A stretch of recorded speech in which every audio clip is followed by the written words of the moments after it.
cette rencontre en présentant ce moment à l'Éternel. Est-ce que vous acceptez de présenter cette rencontre à l'Éternel?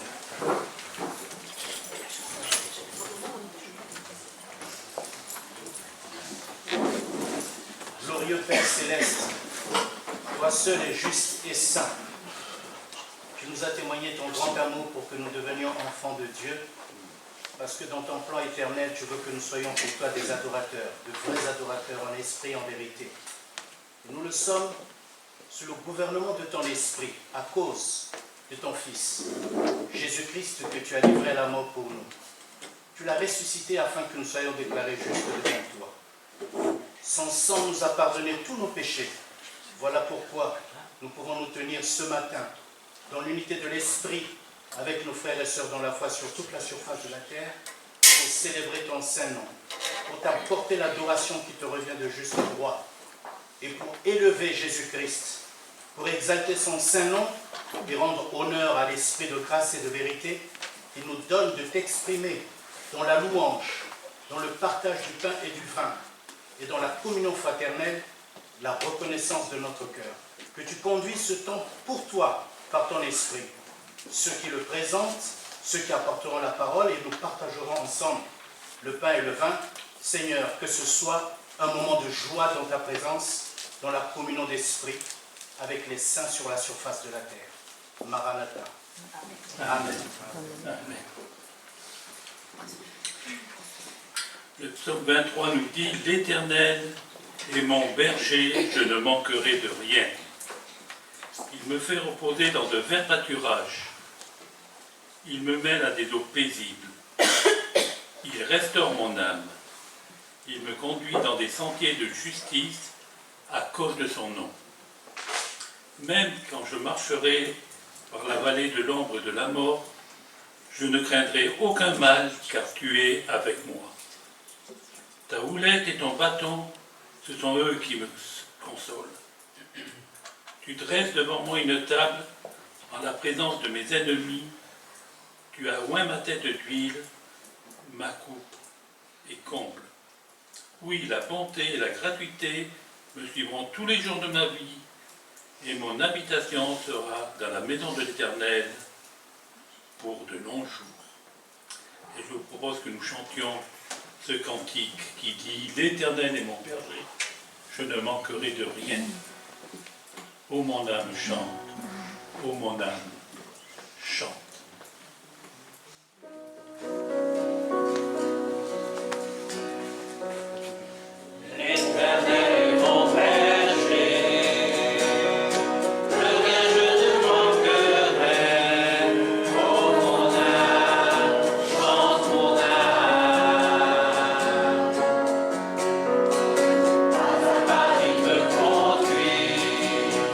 Au bord des eaux calmes, je le suis.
est issu du psaume 9, les versets 2 et 3. Je te louerai de tout mon cœur, je raconterai toutes tes merveilles. Je chanterai de ton nom, je te louerai de tout mon cœur, et je ferai de toi le sujet de ma joie. Alléluia. Et après ce refrain, on peut le chanter 2 fois, qu'on ait un moment de louange et d'adoration.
Oui, ô Père éternel, nous sommes réunis ce matin pour te louer et pour t'adorer. Et combien nous voulons te remercier, parce que par le sang de l'agneau, tu nous as rachetés, tu nous as libérés, et maintenant tu nous accompagnes, tu nous entoures par le moyen de ton esprit. Tu ne nous laisses pas tomber, mais au contraire, tu nous protèges, tu nous guides. Alors merci pour tout cela, Père. Amen. Amen.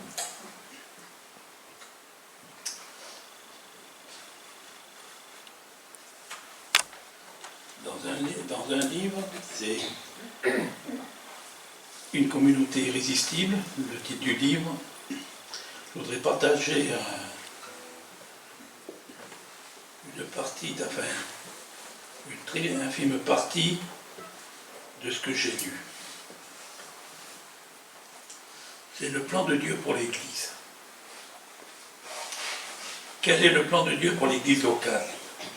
L'apôtre Paul le décrit dans le chapitre 2 et 3 de l'Épître aux Éphésiens, en commençant par l'Évangile. Nous étions morts par nos offenses et nos péchés, mais Dieu nous a rendus vivants avec Christ. Car c'est par la grâce que vous êtes sauvés, par le moyen de la foi, et cela ne vient pas de vous, c'est le don de Dieu.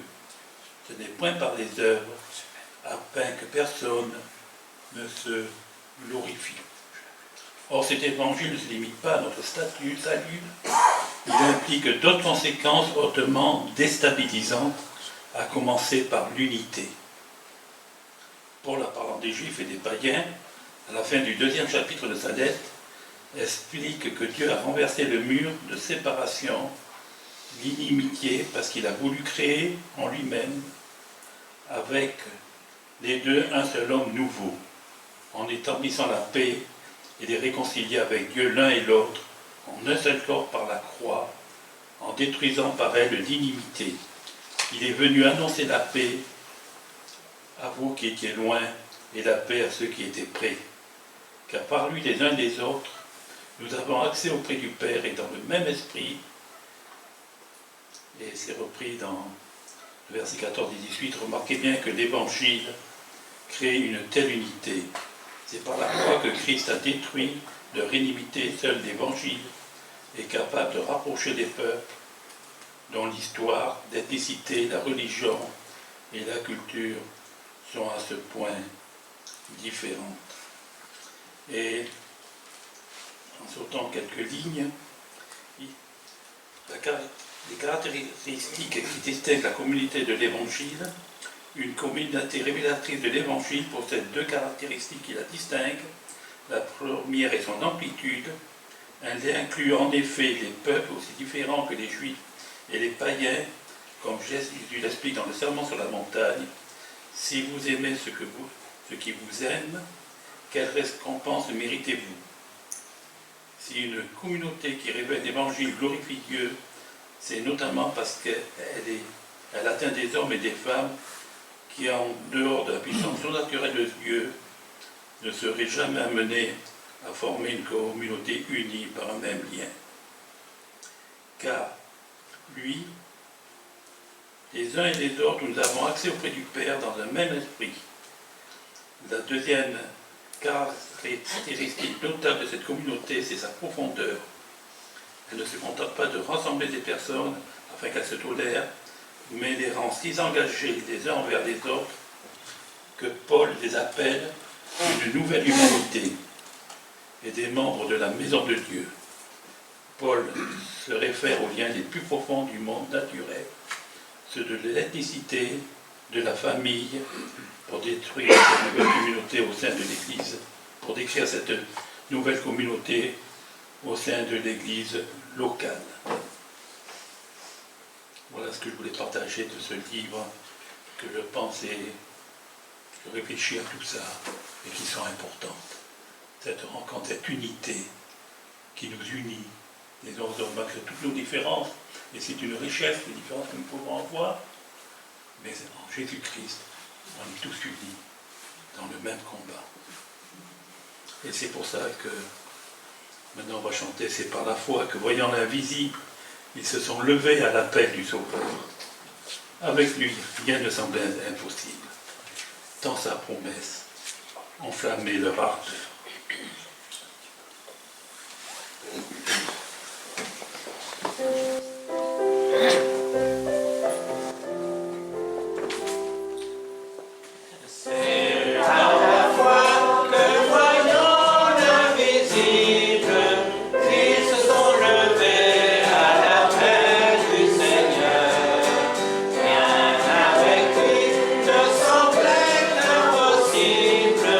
Dans sa mauvaise, s'enflammait leur ardeur.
cantique suivant qui dit « Sans ta lumière, Seigneur, que ferions-nous, perdus au large, dans le brouillard, au gré du vent. Sans ta lumière, où irions-nous, dans ce monde amer et immense, dans ta présence, que ferions-nous? Comme un frère, dans la nuit, tu brilles sur tes enfants, tu nous guides dans le port, au cœur de ton amour. » En passant de cette réunion, en regardant les paroles de ce cantique, ça m'a rappelé, excusez-moi de vous parler de Bordeaux, mais ça m'a rappelé, il y a plusieurs années de ça, un accident qui s'est produit. On avait à Bordeaux une famille de Belges qui avait monté une entreprise, c'était les Casquio, ils étaient 3 frères. Il y en a un, Rupert, c'était le patron de la boutique, Abel, c'était le comptable, et Herbert, c'était celui qui s'occupait des activités de jeunes dans les différentes églises. Hein. Et bon, ils avaient surtout l'église libre, hein, bon, mais ils étaient reconnus, et bien souvent, quand on parlait d'eux, on disait mais c'est des patrons des protestants sur Bordeaux, hein, des Castillots. Et un jour, ils étaient en train dans un coin, bon, Seb n'est pas là, mais que Seb connaît bien, hein, parce qu'il était chez les parents de Seb, à Baron, sur la route de Bordeaux-Libourne, et là, il y a une bonne côte pour ceux qui connaissent Bordeaux, hein, la côte des bons enfants. Mais si on la monte, il faut aussi la descendre. Et alors qu'il a été travaillé pour des problèmes de chauffage chez les Garzaro, en repartant de chez eux, c'était le mois de fin octobre, début novembre, où il faisait déjà gris, où il y avait de la bruine qui tombait, et au moment de reprendre la voiture, ils se sont rendus compte qu'il n'y avait plus de lumière et ils devaient rentrer sur Bordeaux. Alors ils se sont dit, bon, on ne peut pas, il faut au moins qu'on nous voie. Alors ils ont allumé une bougie qu'ils ont mis au milieu de la 2 chevaux pour qu'on puisse les voir quand ils allaient rouler. Mais seulement pour ceux qui connaissent un peu Bordeaux et la côte et la descente des bons enfants, il y a des lacets, d'un côté c'est le ravin et de l'autre côté c'est la roche. Et c'est vrai qu'on les voyait, enfin on voyait au moins la bougie dans la voiture, mais eux ils ne voyaient plus où ils allaient avec la bruine qui tombait, ça fait un genre de petit brouillard. Et bien il est arrivé ce qui est arrivé, ils ont loupé le virage et puis ils sont partis dans la roche. Heureusement qu'ils sont partis dans la roche. Hein? Et bon, c'est bien d'être vu, mais il faut aussi qu'on puisse regarder là où on va. Hein? Et ça c'est important. Et un phare c'est important, parce que ça nous permet de voir. Hein? Ici on est quand même sur le littoral, hein? On sait que les phares ça nous permet d'éviter des écueils, ça permet aux marins d'éviter des écueils. Hein? Et pour nous, Jésus-Christ et la Bible, c'est aussi ce phare qui nous permet d'éviter des écueils. Nous rapprochons Jésus-Christ. On peut aller de l'avant. On peut passer par des découragements. Qui n'y passe pas? On peut passer par des moments assez durs, moralement. Mais il faut regarder à Jésus-Christ. Lui, c'est lui qui nous remet en place. C'est lui qui nous rappelle qu'il est là et qu'avec lui, on peut lui faire confiance. Chantons ce, sans ta lumière, Seigneur, que ferions-nous dans ce monde?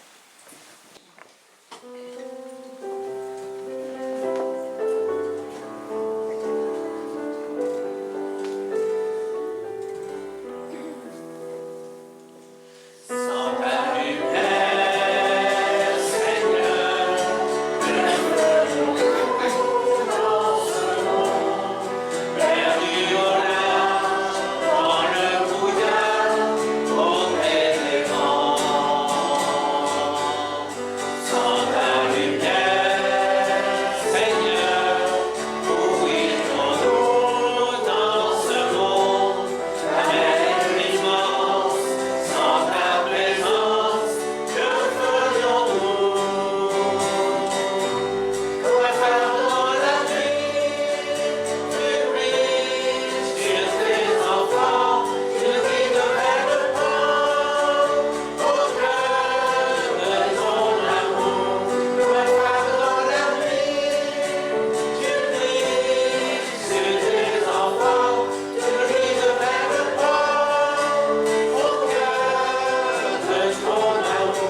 auparavant, nous allons arriver au moment de Sainte-Seine.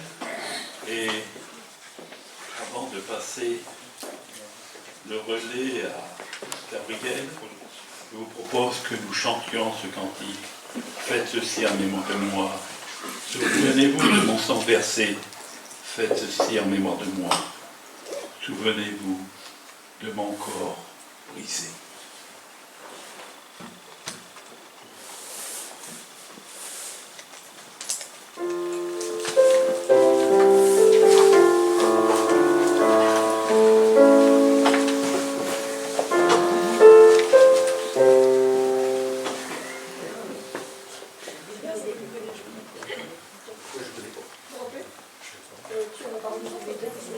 Vous ne connaissez pas? Bon, mais je vais le lire alors. Si vous ne connaissez pas, je pensais que vous le connaissiez. Mais je vais vous le lire. Faites ceci en mémoire de moi, souvenez-vous de mon sang versé. Faites ceci en mémoire de moi, souvenez-vous de mon cœur brisé. Partagez le pain car il est mon corps donné pour vous. Prenez et mangez car il est mon corps donné pour vous. Faites ceci en mémoire de moi, souvenez-vous de mon sang versé. Faites ceci en mémoire de moi, souvenez-vous de mon corps brisé. Partagez le vin car il est mon sang versé pour vous. Prenez et buvez car il est mon sang versé pour vous. Faites ceci en mémoire de moi. Souvenez-vous de mon sang versé. Faites ceci en mémoire de moi. Souvenez-vous de mon corps brisé pour moi. Faites ceci en mémoire de moi. Gabriel, je te laisse la place.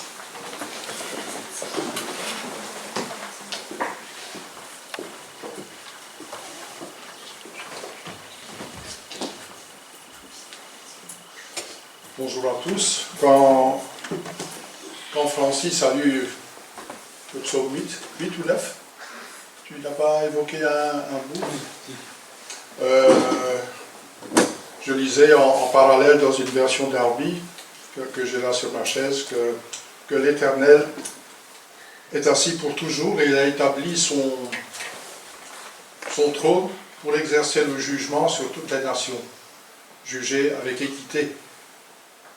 Et je voudrais vous interpeller ce matin pour savoir si vous êtes du monde ou bien si vous êtes de l'Église, si vous vous mettez sous le sang de Christ.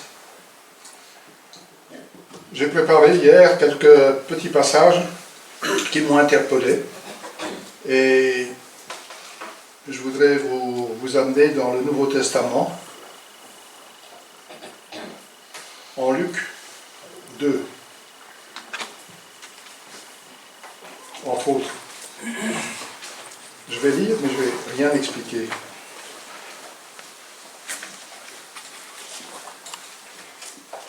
Les paroles que nous allons lire vont parler d'elles-mêmes.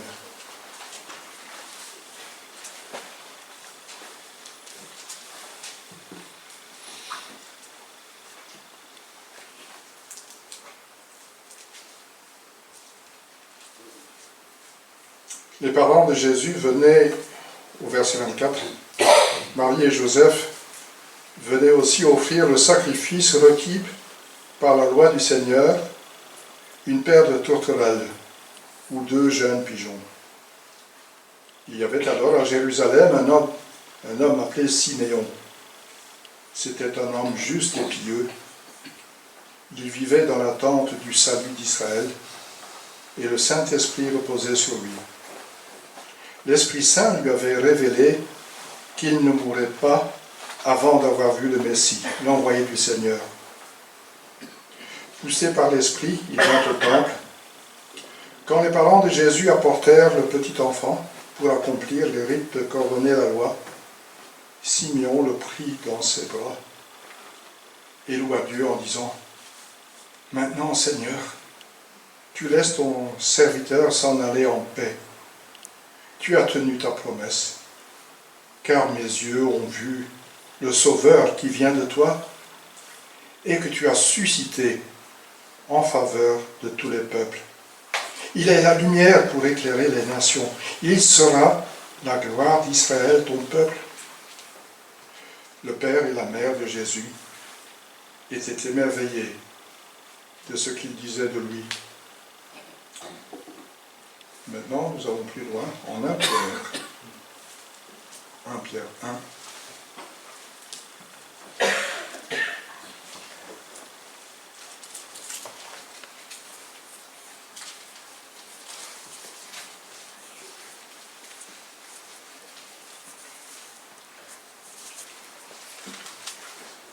Pierre 1, verset 17.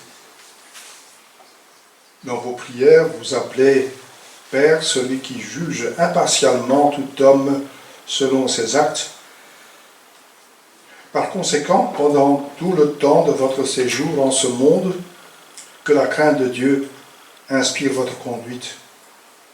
Vous avez été libérés de cette manière futile de vivre que vous ont transmise vos ancêtres, et vous savez à quel prix. Ce n'est pas par des biens périssables comme l'argent et l'or. Non, il a fallu que Christ, tel un agneau pur et sans défaut, verse son sang précieux en sacrifice pour vous. Dès avant la création du monde, Dieu l'avait choisi pour cela. Et il a paru dans ces temps, qui sont les derniers, pour agir en votre faveur. Par lui, vous croyez en Dieu, qui l'a ressuscité et lui a donné la gloire. Ainsi, votre foi et votre espérance sont tournées vers Dieu. En Jean 1, 29, Jean-Baptiste dit « Voilà l'agneau de Dieu qui ôte le péché du monde. »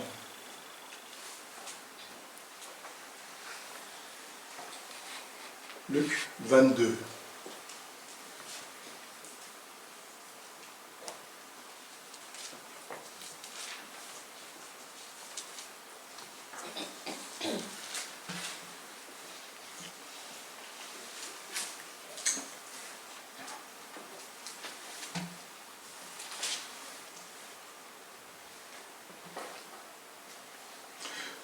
Luc 22, verset 14.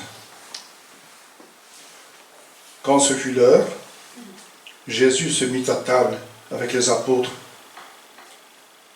Il leur dit, « J'ai vivement désiré célébrer cette Pâque avec vous avant de souffrir. En effet, je vous le déclare, je ne la mangerai plus jusqu'au jour où tout ce qu'elle signifie sera accompli dans le royaume de Dieu. » Puis il prit une coupe, prononça la prière de reconnaissance et dit, « Prenez cette coupe et partagez-la entre vous. Car je vous déclare, dorénavant, je ne boirai plus du fruit de la vigne jusqu'à ce que le royaume de Dieu vienne. » Ensuite, il y a là plusieurs coupes. C'était des coupes en rapport avec la Pâque. Maintenant, Jésus institue la scène. Ensuite, il prit du pain, remercia Dieu, le partagea en morceaux qu'il leur donna en disant, « Ceci est mon corps qui est donné pour vous. Faites cela en souvenir de moi. » Après le repas, il fit de même pour la coupe en disant, « Ceci est la coupe de la nouvelle alliance, conclue par mon sang qui va être versé pour vous. »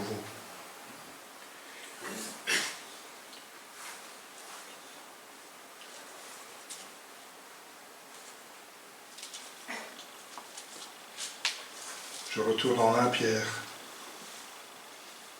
1 Pierre 2. 24.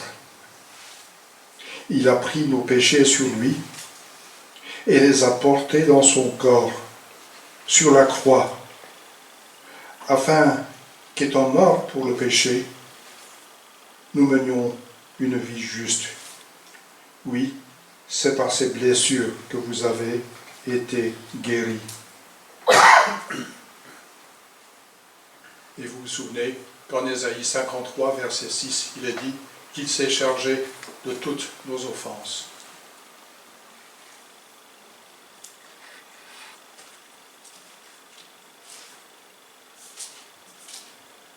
« 2 Corinthiens 5,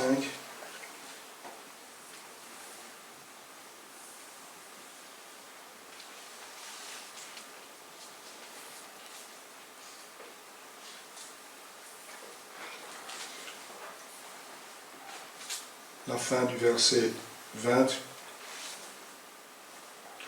Au nom de Christ, nous vous en supplions. Soyez réconciliés avec Dieu.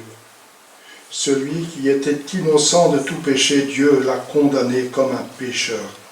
À notre place, pour que dans l'union avec Christ, nous recevions la justice que Dieu accorde. Et pour finir, Apocalypse 7.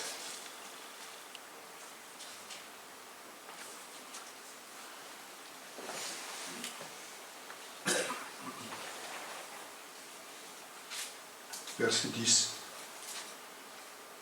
Il proclamait d'une voix forte: le salut appartient à notre Dieu qui siège sur le trône et à l'agneau.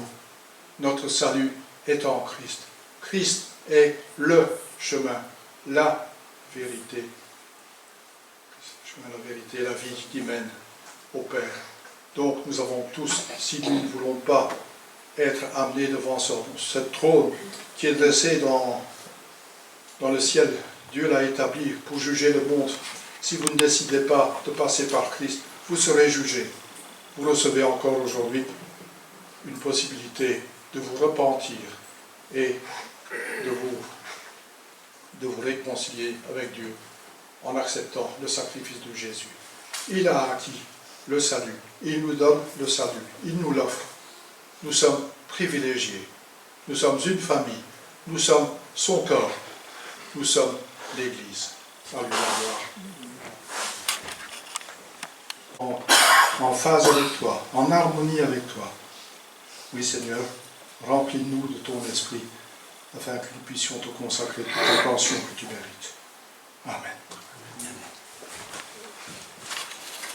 Pour ceux que je n'ai pas eu le temps de saluer, nous continuons donc à observer la lettre de l'apôtre Paul aux Éphésiens et aux assemblées d'Asie, puisqu'il semble que c'était plutôt une lettre circulaire à laquelle nous nous intéressons. Nous sommes arrivés au chapitre 3, mais pour bien comprendre, je vais reprendre le dernier paragraphe du chapitre 2, puisque le chapitre 3 commence par un enchaînement de ce qui est dit juste avant. Ainsi, le Seigneur est venu annoncer la paix à vous qui étiez loin, et la paix à ceux qui étaient proches, car grâce à lui, nous avons accès les uns comme les autres auprès du Père par le même esprit. Voilà pourquoi vous n'êtes plus des étrangers ou des résidents temporaires, vous êtes concitoyens des membres du peuple saint, vous faites partie de la famille de Dieu. Dieu vous a intégré à l'édifice qu'il construit sur le fondement que sont les apôtres, ses prophètes, et dont Jésus-Christ lui-même est la pierre principale. En lui, toute la construction s'élève, bien coordonnée, afin d'être un temple saint dans le Seigneur, et, unis à Christ, vous avez été intégrés ensemble à cette construction pour former une demeure où Dieu habite, par l'Esprit. C'est pourquoi moi, Paul, le prisonnier de Jésus-Christ, pour vous, les nations, les non-juifs, vous avez très certainement appris quelle responsabilité Dieu, dans sa grâce, m'a confiée à votre égard. Par révélation, il m'a fait connaître le secret de son plan, que je viens de résumer en quelques mots. En me lisant, vous pouvez vous rendre compte de la compréhension que j'ai de ce secret qui concerne Christ. En effet, Dieu ne l'a pas fait connaître aux hommes des générations passées, comme il l'a révélé maintenant, par le Saint-Esprit à ses apôtres, ses prophètes, qu'il a consacrés à son service. Et c'est ce secret que, par leur union avec Jésus-Christ, les nations reçoivent le même héritage. Ce secret, c'est que, par leur union avec Jésus-Christ, les nations reçoivent le même héritage. Ils font partie du même corps et ont part à la même promesse par le moyen de l'Évangile. C'est de cet Évangile que je suis devenu serviteur. Tel est le don que Dieu m'a accordé dans sa grâce par l'action de sa puissance. Oui, c'est à moi, le plus petit de tous les membres du peuple saint, que Dieu a fait cette grâce d'annoncer aux nations les richesses insondables de Christ et de mettre en pleine lumière pour tout homme la façon dont Dieu mène ce plan à sa complète réalisation. Ce plan, le Dieu qui a créé toutes choses, l'avait tenu caché en lui-même de toute éternité. Par cette mise en lumière, les autorités et les puissances dans le monde céleste peuvent connaître, par le moyen de l'Église, les aspects infiniment variés de sa sagesse. Cela s'accomplit conformément à ce qui a été fixé de toute éternité et qui s'est réalisé par Jésus-Christ notre Seigneur. Étant unis à lui, nous avons, par la foi en lui, la liberté de nous approcher de Dieu avec assurance. Aussi, je vous demande de ne pas perdre courage en pensant aux détresses que je connais dans mon service pour vous. Elles contribuent à la gloire qui vous est destinée. C'est pourquoi je me mets à genoux devant le Père, de qui dépendent, comme d'un modèle, toutes les familles des cieux et de la terre. Je lui demande qu'il vous accorde la mesure de ses glorieuses richesses, d'être fortifié avec puissance par son esprit dans votre être intérieur. Que Christ habite dans votre cœur par la foi. Enraciné et solidement fondé dans l'amour, vous serez ainsi à même de comprendre, avec tous ceux qui font partie du peuple saint, combien l'amour de Christ est large, long, élevé et profond. Large, long, élevé et profond. Oui, vous serez à même de connaître cet amour qui surpasse tout ce que l'on peut connaître. Et vous serez ainsi remplis de toute la plénitude de Dieu. À celui qui, par la puissance qui agit en nous, peut réaliser bien au-delà de ce que nous demandons ou même pensons, à lui soit la gloire dans l'Église et en Jésus-Christ pour toutes les générations et pour l'éternité. Amen.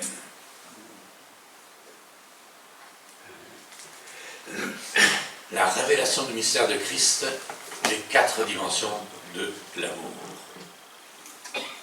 Ce chapitre vient clore la première partie de la lettre. On avait commencé avec une prière, une action de grâce, et on termine sur une prière encore plus élevée, qui nous présente Dieu dans toutes les dimensions. Dans toutes ces dimensions, du moins celles accessibles à notre compréhension humaine. En fait, l'apôtre, comme au théâtre, a planté le décor. De quoi, de qui parlons-nous? À qui nous adressons-nous? Que pouvons-nous attendre de notre révélation de ce si grand Dieu, qui pourtant ne désire qu'une chose, que nous nous approchions de lui et que nous lui faisions confiance. L'apôtre s'adresse à des gens de nations diverses, mais non issus du judaïsme. En fait, c'est donc à nous qu'il s'adresse. Et pour ce faire, il brosse magnifiquement le contexte pour bien cerner le sujet, Christ et nous. Au théâtre, pour raconter une histoire, on présente un décor dans lequel évoluent les acteurs. Dans le théâtre moderne, on fait souvent apparaître le décor selon les scènes, en commençant parfois la soirée avec de simples rideaux, une scène vide, et le décor s'enrichit peu à peu, au fur et à mesure que le sujet s'enrichit, servant de support à l'attention du spectateur. C'est ce que fait l'apôtre, en présentant Christ, lui demandant qu'il illumine nos intelligences, puis rappelant l'immense miséricorde divine et le pardon incroyable mais vrai, qui nous a non seulement pardonné, mais acquis toutes les promesses qui se rattachent à sa personne. Il en vient donc au cœur de sa lettre. Et il commence ce chapitre, c'est pourquoi. On peut s'imaginer qu'il va poursuivre en disant c'est pourquoi il convient de faire ceci, de faire cela. Et non, il s'arrête aussitôt. Il redonne comme une couche de peinture sur nos cœurs qui oublient si facilement les choses. Et il rappelle encore le secret dont il est le dépositaire. Et puis au verset 14, il semble reprendre le fil de sa démonstration. C'est pourquoi. Pourquoi je vous demande de? Non. Il aura fait une pause, cette fois-ci pour louer le Seigneur, en lui adressant une nouvelle requête. Pour bien comprendre ce qu'il nous dira au chapitre suivant, il faut encore être capable de transcender notre état par l'Esprit du Seigneur. Donc Paul s'interrompt ici sur sa phrase et il ouvre une parenthèse. Une parenthèse qui va d'abord jusqu'au verset 14, dans laquelle il explique quelle est la mission, quelle en est la nature et quelle est la nature du secret qu'il a été chargé d'annoncer, le mystère du corps de Christ. Et puis pour le reste du chapitre, il supplie le Seigneur de faire comprendre à ses interlocuteurs les dimensions de son amour. Le « c'est pourquoi » renvoie à l'ensemble du deuxième chapitre. Et le dernier paragraphe en est le plus synthétique. Et il nous parle de toute la cohérence que Dieu a construite autour, pour et dans son Église.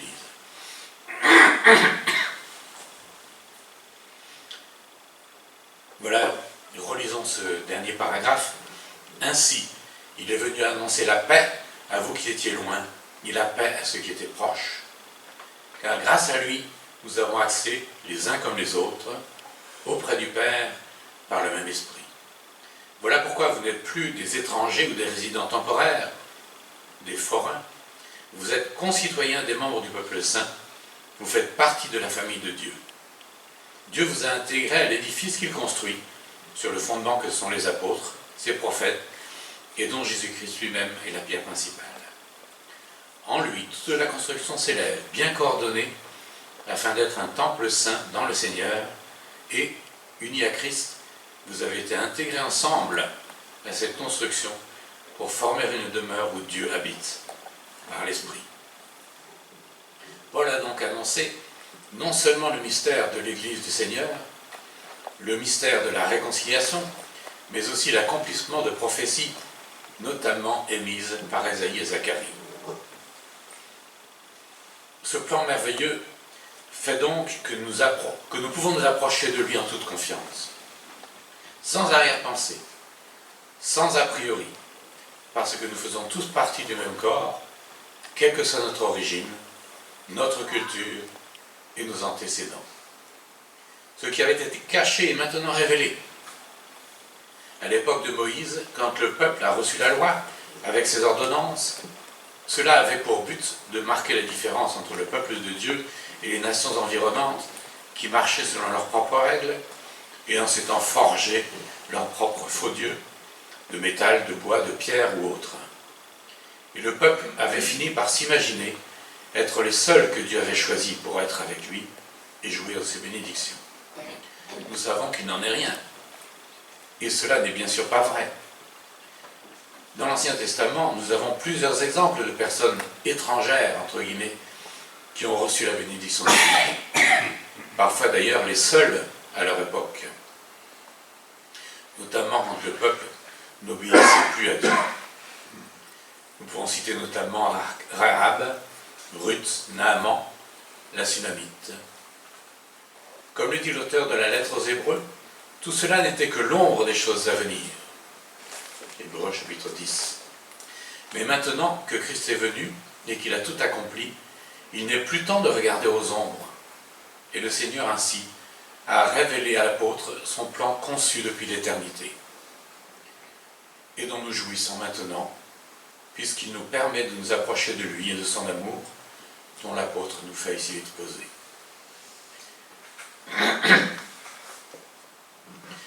Il nous révèle ainsi que tous font partie d'un même corps, le corps dont Christ est la tête, un ensemble bien coordonné et parfaitement uni.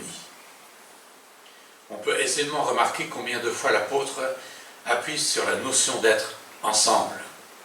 Et tout à l'heure déjà nous le soulignions.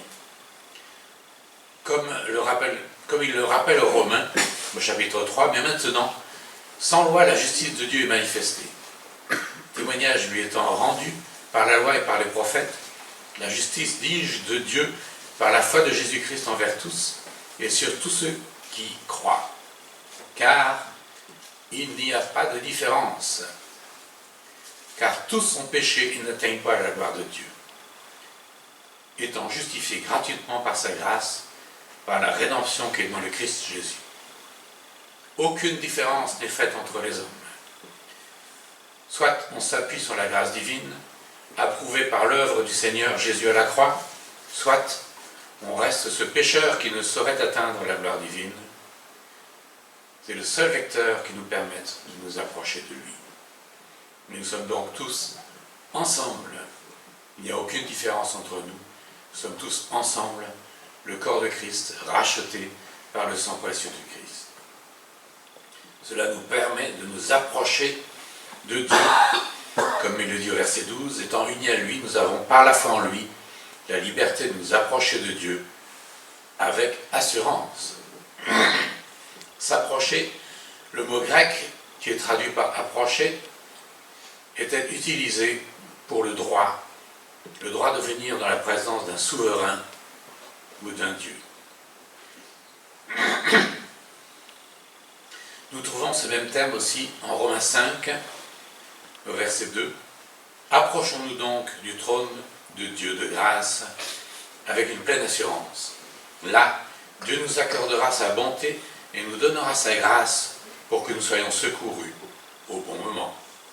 Ainsi donc, frères et sœurs, nous avons une pleine liberté pour entrer dans le lieu très saint grâce au sang du sacrifice de Jésus.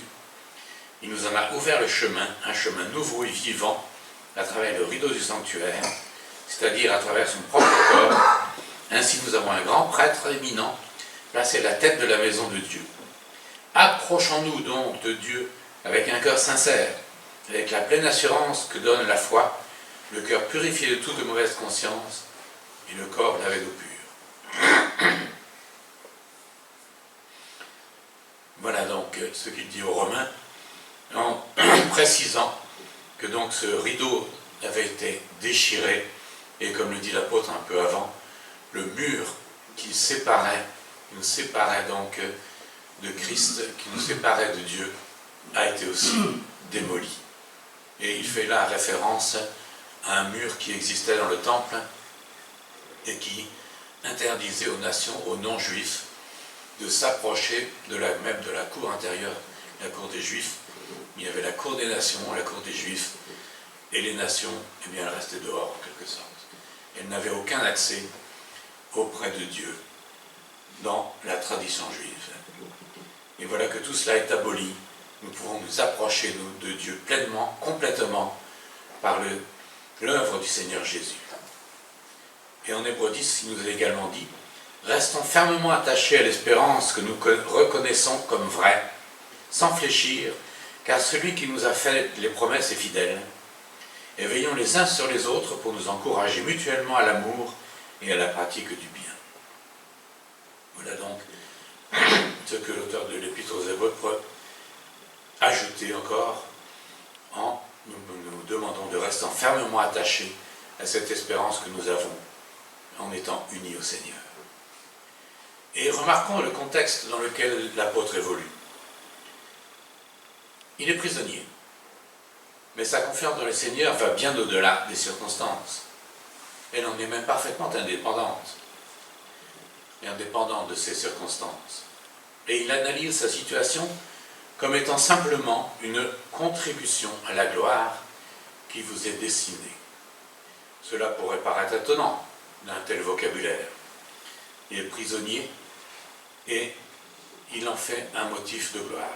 Eh bien, effectivement, sans prison, pas de lettre, pas de révélation transmise à tous les chrétiens du monde.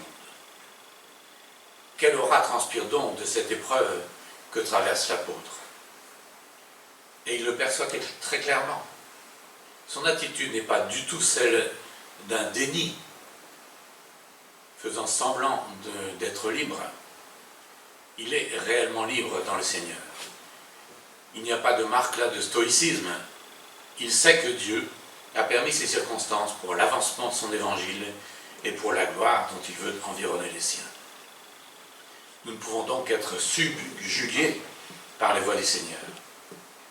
Mais d'autre part, cela nous encourage aussi tellement dans nos vicissitudes journalières, où il peut s'avérer parfois que nous traversons des moments délicats. Et dans le contexte économico-social que nous traversons, nous pourrions être tentés d'être inquiets ou frustrés.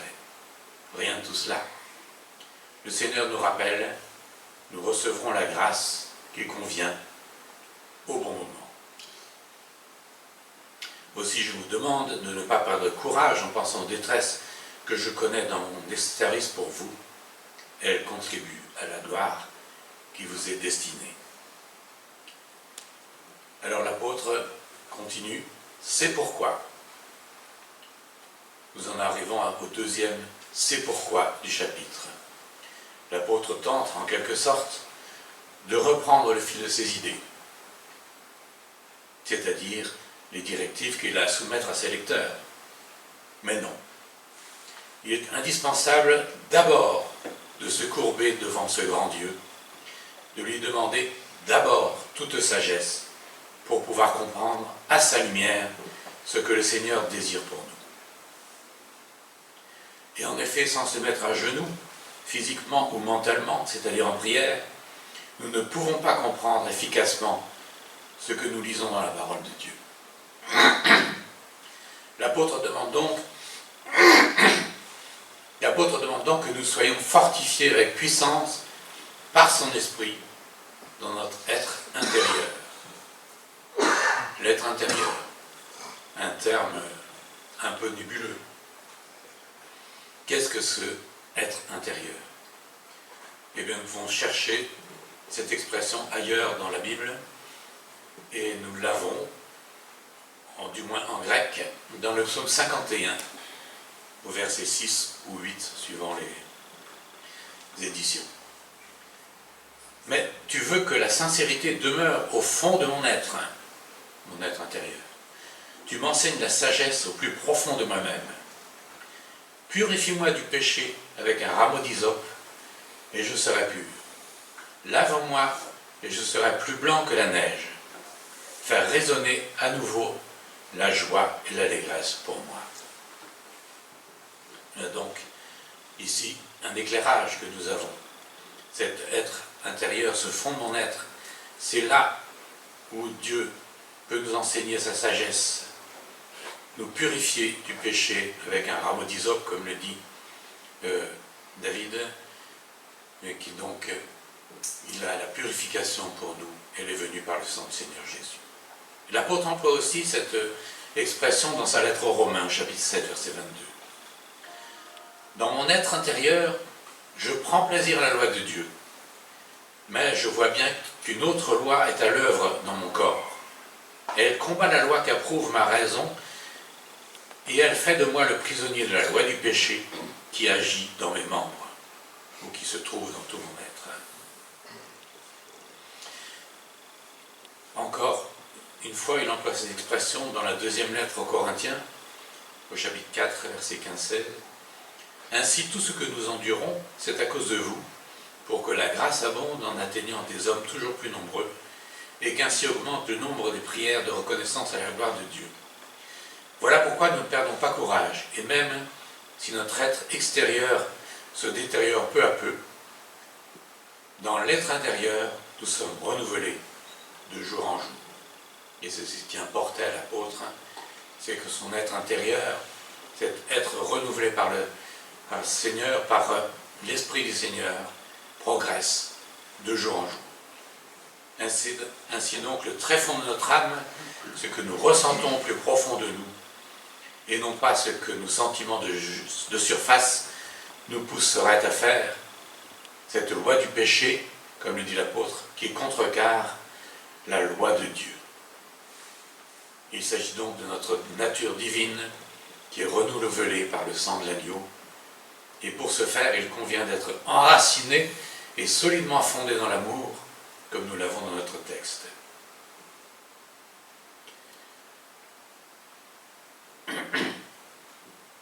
Être enraciné et fondement fondé dans l'amour pour connaître toutes les dimensions de cet amour.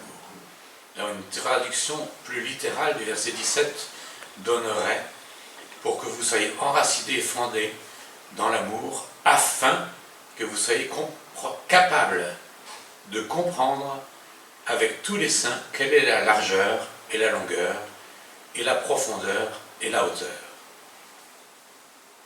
Et de connaître l'amour du Christ. Que vous soyez enracinés et fondés dans l'amour, afin que vous soyez capables de comprendre avec tous les saints quelle est la largeur et la longueur et la profondeur et la hauteur, et de connaître l'amour du Christ. Toutes les dimensions, ça se rapporte non seulement à l'amour de Dieu, mais également à toute la personne du Seigneur Jésus.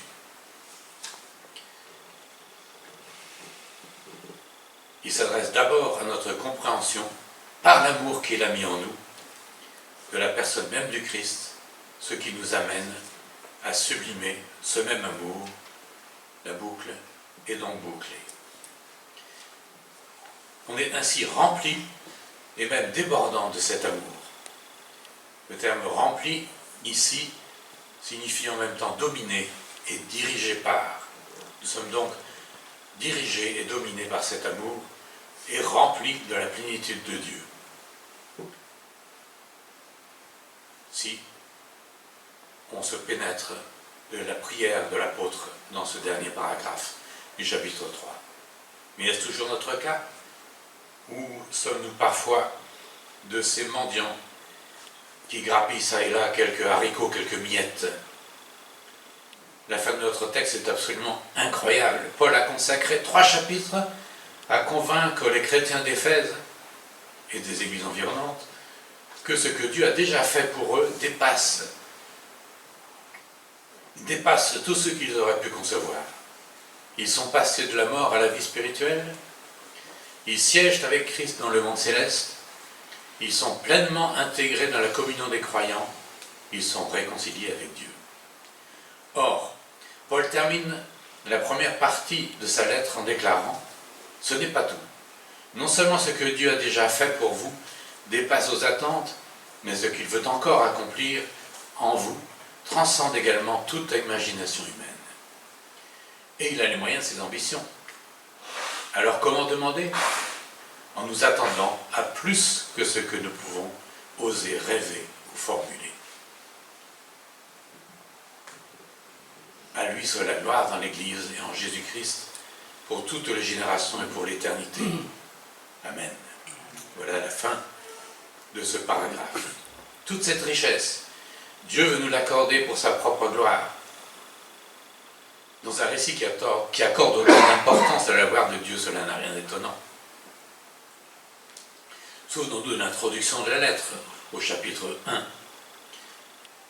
Béni soit Dieu, le Père de notre Seigneur Jésus-Christ, car il nous a comblés de toute bénédiction spirituelle, dans le monde céleste, en raison de notre union avec Christ. En lui, bien avant de poser les fondations du monde, il nous avait choisis pour que nous soyons saints et sans reproche devant lui. Puisqu'il nous a aimés, il nous a destinés d'avance à être ses enfants, qu'il voulait adopter par Jésus-Christ. Voilà ce que, dans sa bonté, il a voulu pour nous, afin que nous célébrions la gloire de sa grâce, qu'il nous a accordée en son Fils bien-aimé. En Christ, parce qu'il s'est offert en sacrifice, nous avons obtenu la délivrance, le pardon de nos fautes.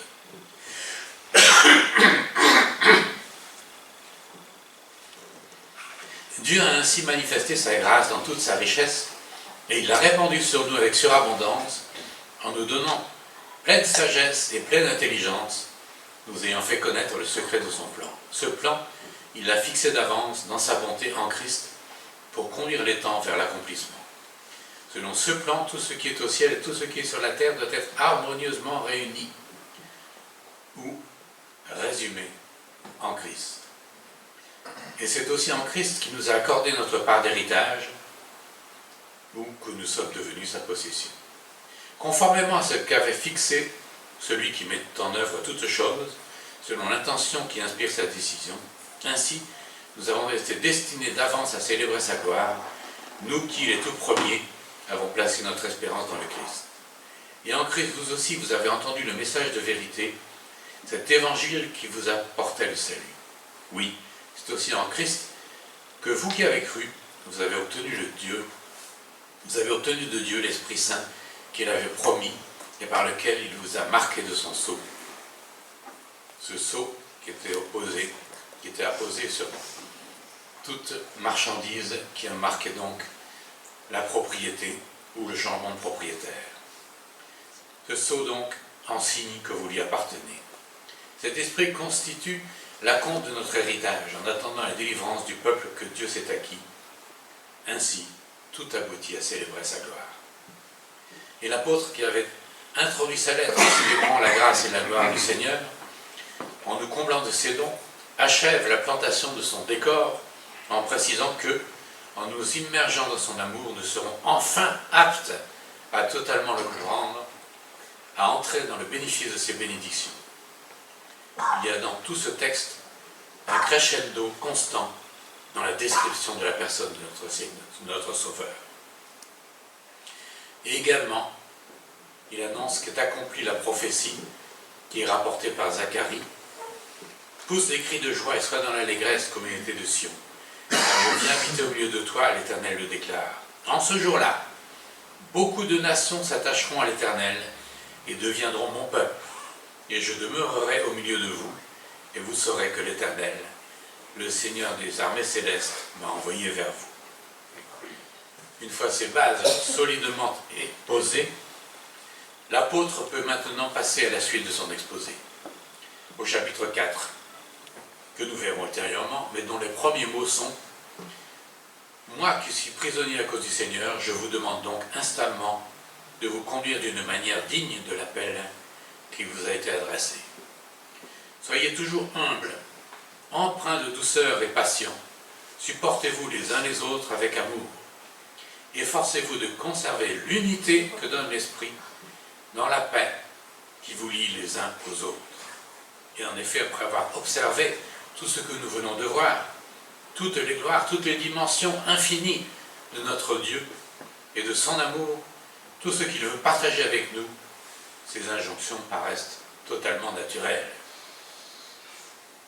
Mais n'anticipons pas sur le chapitre suivant, ce que nous voulons retenir, c'est la perfection de l'amour de Dieu en son Fils. Et nous pouvons redire avec l'apôtre, à lui soit la gloire dans l'Église et en Jésus-Christ pour toutes les générations et pour l'éternité. Amen. Amen. Et pour terminer, je voudrais vous relire ce poème qui est un chant que nous connaissons bien. À Dieu soit la gloire pour son grand amour. En lui, je veux croire jusqu'au dernier jour. Jésus, à ma place, mourut sur la croix. Il m'offre sa grâce et je la reçois. De Jésus, la joie inonde mon cœur. Je suis sur la voie du parfait bonheur.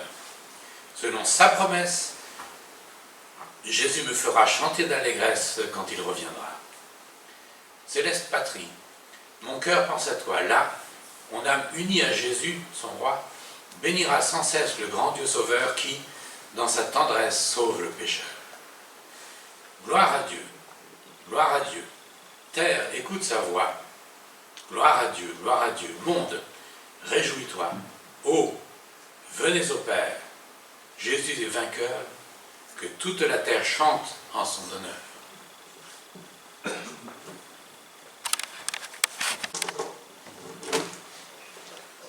On arrive au moment de la fin de la réunion et des annonces.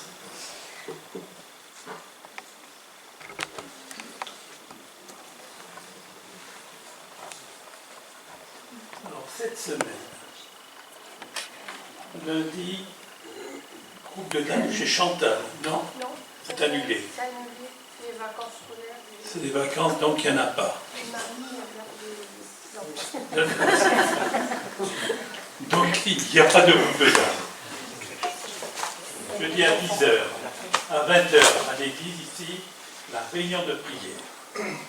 Chacun y est invité à venir. Samedi prochain, alors à confirmer, à 17h, c'est le groupe de jeunes qui se réunissent. Donc, je pense que vous allez vous envoyer des SMS ou des trucs comme ça, hein, pour confirmer ou infirmer cette activité. Et dimanche prochain, le 6 novembre, le Q. Alors, dimanche prochain et le dimanche d'après, il y aura le stand Onésime. dire, il y aura les calendriers, il y aura toutes les activités, les trucs de Noël qui vont être avant. Et le culte du dimanche 13 se fera avec Jonathan et Mathilde Frédéric à 10h. Alors il va y avoir une distribution de calendriers.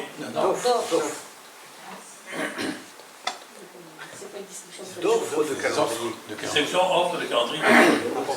C'est une distribution. Oui, Oui. pas de calendrier. Mais pas de calendrier.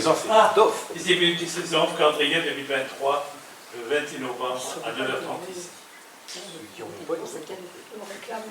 Bon, puis oui, c'est des anniversaires, donc Carmen, Francky, On ne sait pas qui c'est. Bon anniversaire. Bon anniversaire.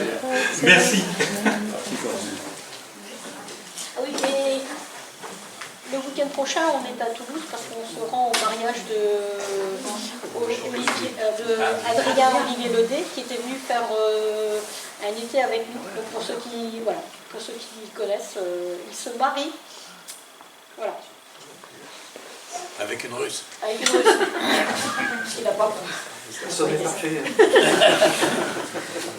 Et pour cette semaine, alors qu'on est encore dans une période de souvenirs entre le 1er et le 11 novembre, hein, je voudrais tout simplement vous laisser les paroles de ce cantique.